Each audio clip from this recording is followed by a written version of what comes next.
یہ بھی میرے نبی پاک نے بیان کیا کہ جماعت کے لیے دوڑ کے نہ آنا، نماز کے لیے جب چلنا تو وقار کے ساتھ کرنا، بھاگ کے نہیں آنا۔ تو 1 منٹ رہ گیا دوڑا جاؤں میں مسجد میں، آپ دوڑے آئے ہیں، سانس آپ کا پھول گیا ہے، آپ نے اللہ اکبر کہہ کے نماز کی نیت باندھنی، سبحانک اللہ صحیح پڑھ لیں گے آپ، سانس تو پھولا ہوا ہے۔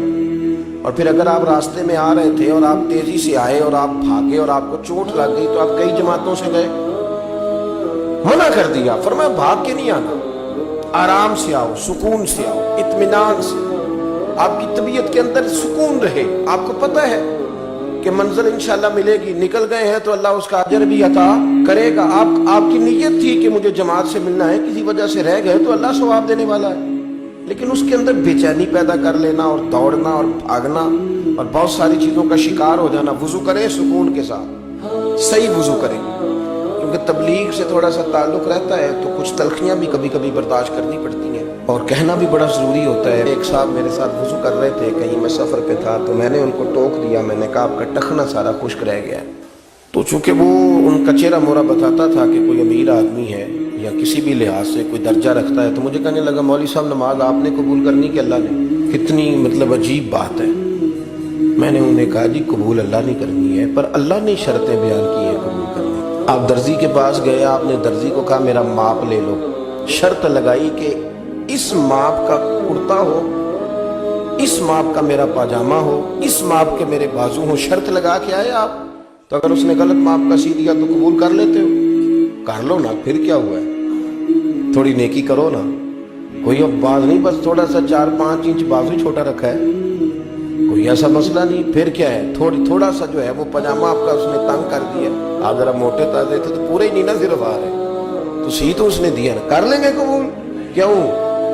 اس کی وجہ یہ ہے کہ آپ نے شرط لگائی تھی کہ میاں یہ میں تمہیں ماپ دے کے جا رہا ہوں، میں نے جو سوٹ پہننا ہے وہ اس دائرہ کار کے اندر سلا ہوا ہوگا تو پھر میں پہنوں گا۔ میرے رب کریم نے نا، مثال دے رہا ہوں سمجھانے کے لیے، شرط لگائی تھی کہ وضو اس طرح کرنا، کرو گے تو میں قبول کروں گا۔ تو آپ نے غلط کیا تو وہ کیسے قبول ہوگا؟ اس لیے کہ آپ شرطوں میں پورے نہیں اترے۔ تو ہم بجائے بات سمجھنے کے تلخی کرتے ہیں، آزمائش میں مبتلا ہو جاتے ہیں، اور یقین کریں کہ پھر وہ چونکہ ہم جلد باز ہیں، آوازار ہیں، پریشان ہیں، تو ایسے سخت جملے کہتے ہیں۔ میں تو اللہ تعالیٰ کے فضل سے کئی دفعہ ہنستا ہوں سخت باتوں، اور میرا تو ذہنی طور پر یہ ذہن بن گیا، میں کہتا ہوں یہ پریشان آیا تھا بیچارہ گھر سے، کسی تکلیف میں مبتلا تھا، بات کوئی اور تھی، تو چلو کوئی نہیں، کسی اور جگہ اگر غصہ نکال کے چلا گیا تو ٹھنڈا تو ہو ہی گیا، کسی اور سے تو نہیں لڑے گا۔ تلخی نہ مزاجوں میں لائیں، اطمینان، سکون، وقار۔ اور میں آپ کو بتاؤں، جو والد ہے، جو باپ ہے، جو بڑا ہے، جو گھر کا بڑا ہے، اگر اس کے مزاج میں جلد بازی ہو، ماں ہو یا باپ ہو، آپ یقین کریں بچے بیچارے آزمائش میں آ جاتے۔ سارے دکھ ماں باپ کے نہیں ہیں، کچھ بچوں کے بھی ہیں، بچے آزمائش میں آ جاتے ہیں، یار بابا جی سنتے ہی نہیں، ہر بات میں جلدی آئی نہیں، یہ تلخ ہے، یہ کہتے ہیں میں نے کہہ دیا تھا، ہوا کیوں نہیں؟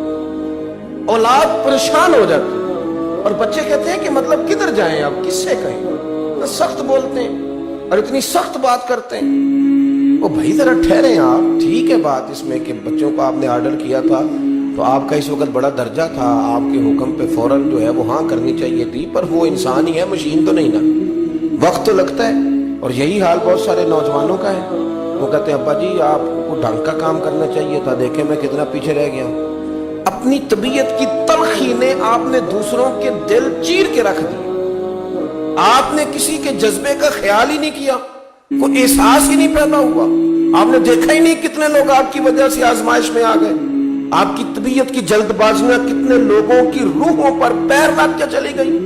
کتنے لوگ تھے جن کے لیے آپ سہانے روح بن گئے، پر آپ نے اپنی طبیعت میں ٹھہراؤ پیدا نہیں کیا۔ سنو، ہم مدینے والے رسول کے ماننے والے ہیں۔ حضرت عائشہ صدیقہ کہتی ہیں قربان جاؤں نبی پاک پہ، حضور بات کرتے تو اتنی ٹھہر کے کرتے، اتنی ٹھہر کے کہ اماں جی فرماتی ہیں میں اگر اپنے نبی کے لفظ گننا چاہتی تھی تو میں لفظ بھی گن لیا کرتی۔